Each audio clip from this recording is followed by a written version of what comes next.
Engineer محمد علی مرزا نے مفتی طارق مسعود کو جو جہلم آنے کی دعوت دی ہے، اس حوالے سے ایک گزارش انجینئر محمد علی مرزا سے بھی ہے اور آپ لوگوں کے بھی گوش گزار کرنا چاہ رہا ہوں ویورز کے کہ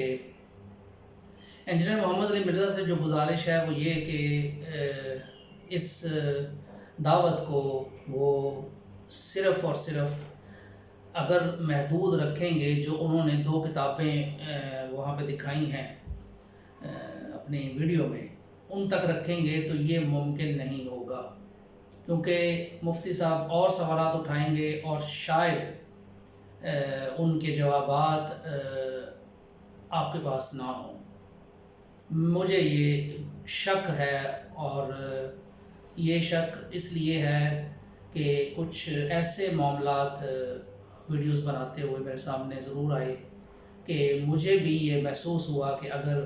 یہ انجینئر محمد علی مرزا کے سامنے یہ سوالات رکھے جائیں گے تو شاید وہ ان کا پراپر طریقے سے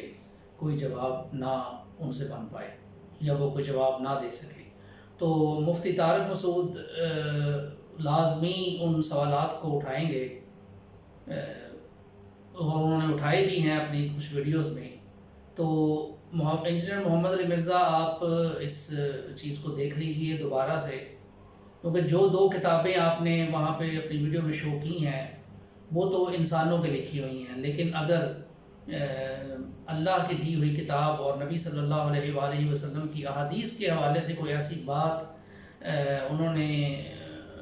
آپ سے پوچھ لی یا بیان کر دی اور آپ اس کا جواب نہ دے سکے، اور شاید آپ نہ بھی دے سکیں گے، کچھ باتوں کا جواب آپ کے پاس شاید نہ ہو، تو اس حوالے سے وہ دیکھ لیں۔ اور دوسری بات یہ ویورز کے لیے کہ میرا یہ خیال ہے اور یہ گمان ہے کہ شاید یہ دعوت جو ہے وہ دعوت ہی رہے گی اور کوئی آنا جانا نہیں ہوگا، واللہ عالم۔ آگے اللہ بہتر جانتا ہے، لیکن یہ ایک اندازہ ہے اور اندازہ غلط بھی ہو سکتا ہے، لیکن کچھ چیزیں سامنے ہیں میرے اور کچھ چیزیں سامنے آ رہی ہیں، ان کی وجہ بنا پر یہ اندازہ ہے کہ شاید یہ دعوت ہی رہے اور اس پہ کوئی بات چیت مزید نہ ہو سکے۔ آگے اللہ بہتر جانتا ہے۔ السلام علیکم ورحمۃ اللہ وبرکاتہ۔